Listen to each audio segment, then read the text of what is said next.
안녕하세요. 머니네버슬립 짐즈 에디터입니다. 네, 이 영웅 호글들의 시간이 돌아왔습니다. 바로 테슬라 실적 발표가 코앞으로 다가온 것인데요. 당장 한국 시간으로 내일 새벽, 현지 시간으로는 22일 오후 5시 30분에 테슬라의 2025년 1분기 실적 발표가 있을 예정입니다. 최근 증시의 흐름이 대단히 좋지 못한 가운데 이 빅테크들 매그니피센트 7을 중심으로 주가의 낙폭이 정말 크잖아요. 그러다 보니 더더욱 이번 테슬라의 실적 발표에 많은 좀 주목이 되고 있는 것 같은데, 이와 관련해 이번 실적 발표 때 주목해야 될 부분 어떤 것 있는지 한번 짧게 짚어보도록 하겠습니다. 우선 이번 테슬라 실적 발표 거의 대부분이 부정적으로 바라보고 있습니다. 좀 좋지 못할 것이다, 안 좋게 나올 것이다가 디폴트인 상황이에요. 이유는 여러 가지가 있는데요. 먼저 펀더멘털 감소가 있습니다. 사실 지난 이번 1분기 생산 및 인도량 실적이 나왔을 때부터 거의 분위기는 비상이었죠. 이번 1분기에 테슬라는 총 36만 2,655대의 차량을 생산을 했고요. 33만 6,681대의 차량을 인도했는데요. 이는 지난해 같은 기간과 비교하면 정말 큰 폭으로 하락한 수치입니다. 생산량은 지난해 동기 대비 16.33%, 인도량은 12.96%나 하락을 하면서 두 자릿수의 큰 낙폭을 기록했죠. 그 이유에 대해서는 여러 가지 갑론을박이 많이 있었습니다. 테슬라가 모델 Y의 이 페이스리프트를 준비하면서 생산을 다 중단하고 공장을 멈추는 바람에 생산량이 좀 줄어든 게 크다. 또 소비자들 역시 이 신모델이 곧 나오는데 지금 사서 뭐해 하면서 구매를 좀 미룬 게 더 크고, 이거 최근에 이 공장이 다시 재개한 이후에 4월달 자료 이런 것들을 살펴보면은 다시 이게 올라오고 있다. 그러니까 더 지켜봐야 된다라는 의견들도 있고, 또 한편으로는 이 일론 머스크의 정치적 활동이 브랜드에 좀 크게 타격을 준 것 아니냐, 그것 때문에 특히 유럽을 중심으로 소비자들이 많이 떠나갔다, 이렇게 보는 인물들도 있었고요. 또 한편으로는 전기차 시장 전체가 좀 성장률에 있어서 둔화를 겪고 있다. 성장은 하고 있지만 그 성장하는 가파른 추세가 계속해서 꺾이고 있는데 그 부분에 있어서 좀 압박을 받은 것 아니냐, 이런 여러 가지 의견들이 있습니다만, 구체적인 원인이 뭐가 됐든지 또 이와 같은 어떤 생산 인도량에 있어서의 하락세가 장기적으로 이어질지는 지금 당장 단언할 수 없겠지만, 적어도 한 가지 분명한 것은 그런 것들을 다 고려하더라도 이 두 자릿수라는 정말 큰 낙폭은 꽤나 테슬라 입장에서도 뼈아픈 일이었다는 점입니다. 왜냐하면은 어쨌거나 테슬라는 자동차를 통해서 돈을 벌어들이는 자동차 기업이거든요. 물론 일론 머스크가 옵티머스와 로보택시, 자율주행 등 여러 가지 미래 기술에 대한 약속을 하고 있는 것은 사실이고, 그것이 대단히 설득력 있게 들리는 것도 맞습니다. 테슬라의 기술력을 보면은 저도 깜짝깜짝 놀랄 때가 많으니까요. 그런데 그런 어떤 미래 기술에 대한 약속과 별개로 지금 당장 그래서 테슬라가 뭐로 돈을 벌고 있는데? 라고 물어본다면은 자동차가 압도적입니다. 전체 매출의 80%를 자동차에서 내고 있죠. 이런 것들을 고려했을 때 이 테슬라의 인도량이 줄어든다는 것은, 특히 이렇게 두 자릿수 퍼센테이지로 크게 줄어든다는 것은 이 기업의 실적에 있어서 정말 큰 압박으로 작용을 하고요. 당연하지만 단기적 실적 압박은 단기적 주가 퍼포먼스의 압박으로도 이어집니다. 그렇다면 이번 2025년 1분기 이 매출과 수익성 지표 월스트리트는 어떻게 예상을 하고 있을까요? LSEG가 집계한 애널리스트 평균 전망을 살펴보게 되면 다음과 같습니다. 매출은 212억 4천만 달러를 예상을 하고 있고요. 수익성 같은 경우에는 논갭 기준으로 주당 순이익 0.40달러를 예상하고 있습니다. 둘 다 전년 동기 대비 감소를 기록할 것으로 내다보고 있는 것인데요. 특히 수익성의 경우 마이너스 11%라는 두 자릿수의 큰 퍼센테이지 낙폭을 예상하고 있는 상황입니다. 또 한 가지 주목해야 될 점이 매출에 있어서도 실적 감소가 예상되고 있다는 점인데요. 테슬라가 당장 직전 분기인 2014년 4분기 역시 상당히 부진했던 실적이었다라고 평가를 받았는데, 그때에도 이 매출에서만큼은 역성장이 나타나지 않았었거든요. 그런데 이번에 매출 역성장이 예상되고 있다라는 거는 좀 상당히 경각심이 생기는 부분이기도 합니다. 웨드부시의 댄 아이브스 애널리스트는 이 생산 및 인도량 실적에 대해서 도저히 장밋빛 안경을 쓴 채 넘어갈 수 없다, 모든 면에서 이 지표가 재앙적이었다라고 평가하기도 했는데요. 아이브스 애널리스트가 테슬라에 대해 평소 굉장히 강세론자라는 점을 고려하면은 이런 그의 쓴소리가 좀 더 와닿는 것 같습니다. 그는 지금은 비상 상황이다, quote red situation이다 라고 이야기하면서 이번 어닝 컨퍼런스에서 턴어라운드가 반드시 이루어져야 한다 라면서 좀 경종을 울렸어요. 그런데 약간 상황이 좋지는 못합니다. 왜냐면은 최근 나온 보도에서 이 테슬라의 저가형 전기차의 출시일이 밀릴 수 있다 라는 소식이 전해졌거든요. 로이터는 관계자를 인용하면서 원래 올해 상반기 론칭될 것으로 약속되었던 이 저가형 전기차, 뭐 모델 2, 모델 Q, 코드명 E41 여러 가지 이름으로 불렸죠. 이 저가형 전기차의 출시가 최소 몇 개월은 밀리게 되었다라고 보도를 했습니다. 원래는 올해 상반기에 나올 것으로 예정되어 있었는데 올해 3분기나 정말 늦어지면 내년 초까지도 밀리게 될 수 있다라고 이야기했죠. 다만 생산 목표치에는 변함이 없다라고 이야기했는데요. 2026년에 25만 대의 저가형 전기차를 생산하는 것을 목표로 하고 있다고 밝혔습니다. 이 저가형 전기차, 최근 약세를 보여주고 있는 테슬라의 차량 판매량을 끌어올려줄 수 있는 대표적인 반등 모멘텀으로 꼽히고 있는 모델인 만큼 이 모델의 출시가 밀리게 되면은 굉장히 테슬라 입장에서도 좀 안 좋은 소식이 될 것 같습니다. 이와 관련해서 이번 실적 발표 때 분명히 이야기하게 될 텐데 관련한 내용 어떻게 밝혀질지 좀 주목해서 들어봐야겠습니다. 다음으로 테슬라를 또 압박하고 있는 요소는 다름 아닌 관세 리스크입니다. 사실 트럼프가 매우 강한 이 상호 관세를 발표하기 전까지만 해도 뭐 여러 철강 관세나 외국산 자동차 관세 정도까지만 이야기되었을 때만 해도 관세가 오히려 테슬라와 머스크에게 give a leg up, 오히려 좀 경쟁사들 대비 우위를 주는 건 아니냐, 뭐 이런 분석까지도 있었습니다.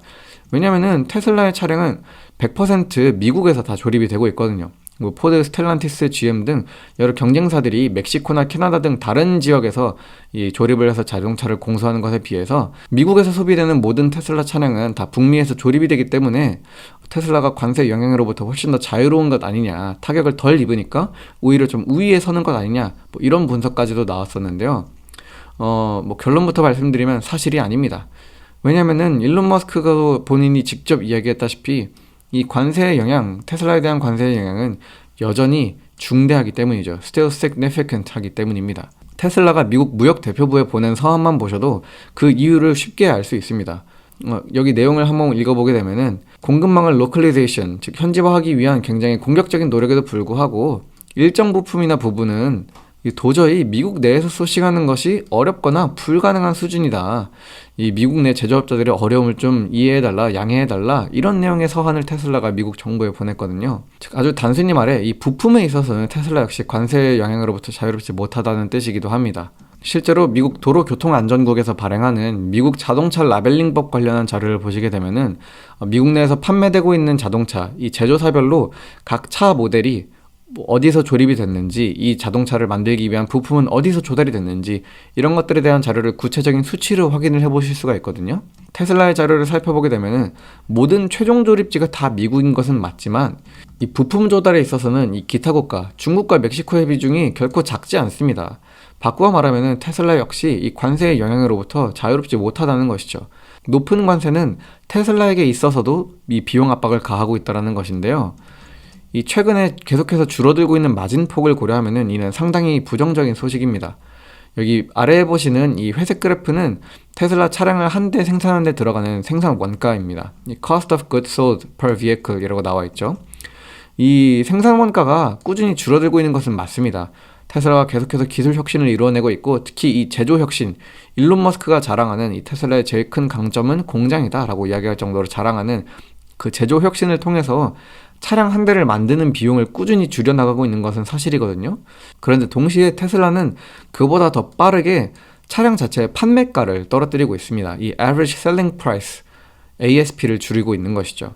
이 전기차 경쟁이 계속해서 격화되는 것도 있고 더 많은 소비자를 유인시키기 위해서 더 가격 할인을 파격적으로 많이 진행해온 것도 있고 하다 보니까 이 차량의 생산 단가를 계속 줄여나가고 있음에도 불구하고 테슬라 차량의 이 생산 마진은 계속해서 줄어들고 있습니다.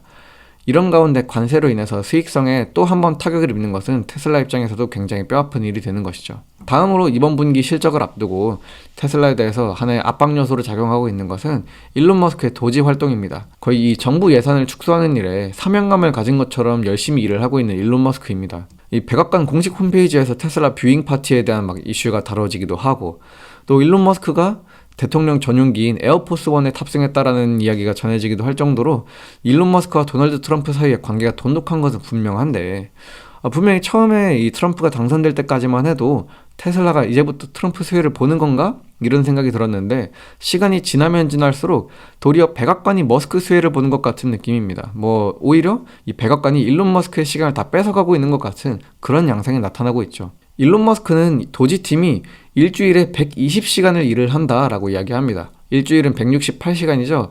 120시간의 근로시간을 빼고 나면은 48시간이 남는데요. 잠자는 시간, 밥 먹는 시간, 뭐 다 합쳐도 하루 8시간도 안 되는 시간을 활용해서 다 하고 있다라는 거예요. 뭐 일론 머스크 본인이 이 도지 팀의 전업으로 활동하고 있는 것은 아니지만 그럼에도 불구하고 이처럼 태스크가 많은 도지팀을 이끌고 있는 수장인 만큼 당연히 상당한 시간을 이 활동에 빼앗기고 있을 것이라고 예상해 볼 수 있고요. 일론 머스크 본인 또한 인터뷰를 통해서 야, 이렇게 바쁜데 당신 어떻게 그 많은 사업을 운영하냐 라고 했을 때 대단히 어렵게 하고 있다 라고 답을 했을 정도였으니 분명히 그가 테슬라에 제대로 집중하지 못하고 있는 것은 사실로 보입니다. 데나이브스 애널리스트는 이와 관련해서 머스크는 정부를 떠나야 하고 도지에서 발을 빼야 된다. 테슬라는 머스크고 머스크는 곧 테슬라다. 그는 풀타임 테슬라 CEO로 복귀해야 한다 라면서 그 복귀를 대단히 촉구했습니다. 테슬라라는 이 기업에 있어서 일론 머스크가 지닌 상징성이 워낙에 강하고 또 일론 머스크 본인이 테슬라에서 맡고 있는 역할이 너무나도 큰 만큼 그의 부재가 테슬라에게 있어서는 굉장히 뼈아프다라는 것이죠. 그가 도지의 시간을 뺏길 게 아니라 다시 전업 테슬라 CEO로 복귀해서 이 회사에 어떤 반등 모멘텀을 만들어줘야 되는데 너 딴 데 가서 지금 계속 뭐 하고 있냐 라고 책망을 하는 겁니다. 뭐 그나마 긍정적인 요소가 하나 있다면은 이 일론 머스크의 정부 활동에는 기한이 정해져 있다라는 것입니다. 일론 머스크는 현재 Special Government Employee, 이 특별 정부 근로자로 등록이 되어서 활동을 하고 있습니다. SG는 이 미국 내무부 자료에서 명시되고 있는 것처럼 그 활동 기간이 1년 중에 130일을 넘지 못하게 되어 있어요. 뭐 일론 머스크가 매일매일 출근한 것이 아니라고 했을 때 뭐 그 일수를 어떤 식으로 구체적으로 계산하고 있을지는 좀 더 봐야겠지만 뭐가 됐든 간에 트럼프 대통령이 거의 취임하자마자 이 도지를 출범했다라는 점을 고려하면은 뭐 적어도 5월 중에는 그의 도지 활동이 끝날 것이다 라는 것을 우리가 짐작해 볼 수가 있겠죠. 트럼프 대통령 역시 본인의 입으로 일론 머스크가 뭐 몇 개월만 있으면은 다시 테슬라로 돌아갈 거야 라고 확인을 해주기도 했고요. 다만 약간 걸리는 것이 한 가지가 있는데요. 이 일론 머스크의 SG로서의 활동은 130일로 기한이 정해져 있지만 이 도지라는 서비스 자체, 도지라는 기관 자체는 18개월짜리 아젠다로 2026년 7월까지 계속해서 활동을 이어나가는 그런 기관이라는 점입니다. 이것이 무슨 뜻이냐? 앞서 이 SG가 1년 중 130일 넘게 근무할 수 없다라고 명시되어 있다고 했잖아요. 이는 바꾸어 말하면은 365일이 지나면은 언제든 다시 또 130일을 추가로 근무할 수 있다는 뜻이기도 합니다. 2026년이 되면은 일론 머스크가 또 한 번 도지의 수장으로 돌아올 수 있다는 뜻이기도 하죠. 이 도지와 관련해서 워낙에 계속해서 일론 머스크가 언제까지 이 활동을 붙잡고 있을 거냐, 너 정치 활동하는 게 또 정치적 발언을 하는 게 이 브랜드 타격이 너무 크다라는 여론이 강한 만큼 이와 관련해서 일론 머스크가 또 어떻게 판단할지는 좀 지켜봐야겠습니다. 또 도지 수장으로서의 활동을 멈춘다고 해도 그가 과연 정치적 활동을 멈출까에 대해서는 약간 의문이기도 하고요. 그렇다면 이번 1분기 때 테슬라가 마련할 수 있는 어떤 반등의 모멘텀, 반전 포인트는 없는 걸까요? 뭐 테슬라가 지금 굉장히 역풍을 맞이하고 있는 것은 사실입니다. 대단히 어려운 좀 2025년을 보내고 있죠. 오죽하면은 테슬라에 대해서 이 진 민스터 매니징 파트너는 올해는 버리는 해다라고까지 평가했을 정도였는데요. 이 인물 참고로 말씀드리면 테슬라에 대해 대단히 긍정적인 인물입니다. 그 테슬라가 제시하고 있는 로보택시나 옵티머스에 대한 비전에 대해서 긍정적으로 평가하는 인물인데 이 2026년 거대한 리바운드를 위한 기반이 될 것이다 라고 이야기를 하면서도 이 2025년은 이건 좀 소망이 없다, 가망이 없다 이렇게까지 이야기를 하고 있을 정도니 올해가 얼마나 힘든지 아시겠죠? 이런 가운데 테슬라가 만약 이번 실적 발표를 통해서 뭔가의 반등 포인트를 만들려고 싶다면은 무엇보다도 중요한 것은 뭐 역시 일단 중요한 건 체력이 될 겁니다. 반등을 하든 뭐가 하든 당장에 지금의 이 단기적 어려움을 버틸 수 있을 만한 능력이 없다면은 다 허사로 돌아갈 테니 말이에요. 뭐 이런 맥락에서는 사실 테슬라 투자자분들 걱정하실 건 없겠습니다. 왜냐면은 테슬라는 재무 건전성이 대단히 좋은 기업이거든요. 여기서 보시는 이 파란색 그래프가 테슬라의 수치이고요. 이 약간 짙은 파란색, 약간 남색 같은 그래프가 업종 평균의 수치를 나타내는 것이고 회색 그래프는 이 전체 평균을 가리키는데요. 부채 비율에 있어서도 테슬라는 업종 평균이나 전체 평균에 비교해서 대단히 낮은 부채 비율을 가지고 있는 것을 확인하실 수 있고요. 유동 비율 역시 업계 평균보다도 훨씬 높은 그런 유동 비율을 나타내는 것을 보실 수가 있습니다. 차입금 비중도 대단히 낮고요. 여러모로 봤을 때 재무 건전성이 상당히 뛰어나다라고 말씀드릴 수 있겠습니다. 특히 유동 비율과 부채 비율의 그 추세선 또한 굉장히 보기 좋은 모습을 보여주고 있어요. 유동 비율은 꾸준히 늘어나고 있고 부채 비율은 꾸준히 줄어들고 있는 아주 좋은 모습을 보여주고 있죠. 현금 및 현금성 자산에 있어서도 계속해서 테슬라는 증가하는 모습을 보여주고 있습니다.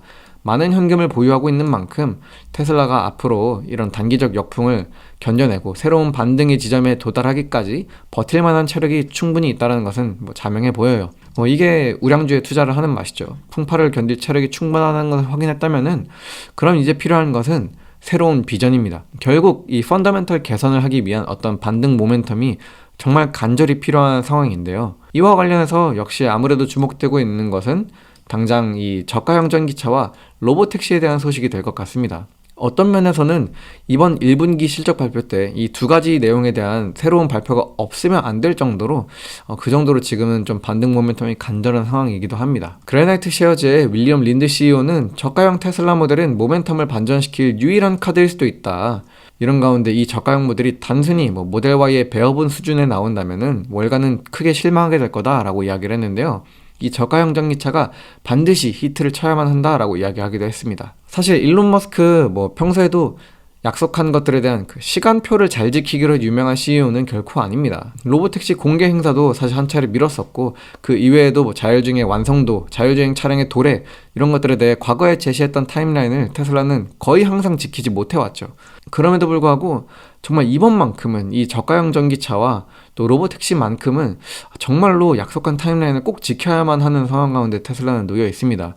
왜냐면은 지금 투자자들의 불만은 극에 달해 있거든요. 만약 이렇게까지 투자자들의 이 인내심이 다한 상황에서 이번 1분기 실적 발표 어닝콜 때에서마저도 이와 관련한 소식이 좀 지연된다라는 이야기를 전한다? 그런 메시지를 내놓는다? 라고 하면은 테슬라 주가는 좀 대단히 압박을 받을 수 있을 것 같습니다. 네, 마지막으로 짤막하게 테슬라 밸류에이션 체크를 해보고 마무리해볼까 합니다. 테슬라 올해 들어서 주가가 44%나 떨어졌는데요. 그렇게까지 큰 낙폭을 기록했음에도 불구하고 이 기업의 PER 여전히 109배로 굉장히 높습니다. PER이라고 하는 것, 주가 수익 비율이라고 하는 것은 어떤 한 기업의 시가총액을 그 기업이 지난 한 해 동안 벌어들인 순이익으로 나눈 값을 뜻해요. PER이 109배라는 것을 바꾸어 말하면은 테슬라는 앞으로 109년 동안 더 사업을 해야 자신의 몸값만큼의 돈을 벌 수 있다는 뜻이기도 합니다. 굉장히 이 밸류에이션이 높게 책정되어 있다라고 말씀드릴 수 있는 것이죠. 이는 그만큼 테슬라에 대한 투자자들의 기대가 높다라는 뜻이기도 합니다.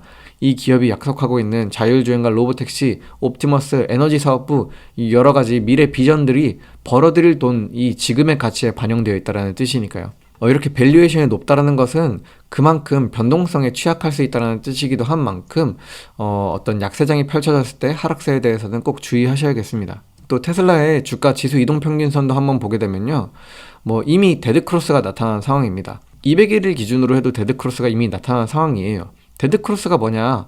이 장기 이동평균선과 단기 이동평균선이 교차되어서 단기 이동평균선이 장기 이동평균선을 뚫고 내려가는 그 지점을 데드크로스라고 부릅니다. 반대로 뚫고 올라가는 지점은 골든크로스라고 불러요. 이것을 데드크로스라고 부르는 이유가 무엇이냐? 이 단기 이동평균선이 장기 이동평균선을 뚫고 내려왔다라고 하는 것은 최근의 주가 하락세가 굉장히 거셌다라는 것을 나타내잖아요. 이는 다시 말해서 테슬라의 주가가 지금 좀 약세를 보이고 있다, 약세장에 접어들었다라고 볼 수 있는 어떤 하나의 지표가 되기 때문에 이 데드크로스는 보통 매도의 시그널로 많이 작용을 합니다. 물론 이 지수 이동평균선의 크로스 여부만 보고 이때 사고 이때 팔고 그것만 하면은 결코 안 되지만 말이에요. 네, 오늘은 이렇게 테슬라의 1분기 실적 발표를 앞두고 좀 우리가 어떤 부분들에 주목을 해야 될지에 대해 간략히 짚어봤는데요. 사실 올해 들어서 이렇게 큰 폭으로 하락한 테슬라 주가로 인해서 그 누구보다 타격을 입은 인물은 아마 일론 머스크 본인일 겁니다. 왜냐하면은 그의 재산은 상당 부분이 테슬라 주식에 묶여 있거든요. 실제로 이 블룸버그가 집계하는 빌리어네어 인덱스만 보아도 그가 그 어떤 세계의 다른 부자들보다도 올해 들어서 가장 많은 돈을 잃어버린 것을 보실 수가 있는데요. 그 와중에 또 워런 버핏만 유일하게 수익을 내고 있는 것도 깨야 할 주목할 포인트죠. 어쨌든 이렇게까지 큰 돈을 잃어버린 만큼 사실 그 누구보다도 테슬라 주가가 반등하기를 바라는 사람은 일론 머스크일 텐데요. 그가 이번 1분기 실적 발표 때 어떤 반등의 모멘텀들을 만들어낼 수 있을지 지켜봐야겠습니다. 머니네버슬립 뉴스레터와 네이버 프리미엄 콘텐츠 지금 바로 구독해보세요.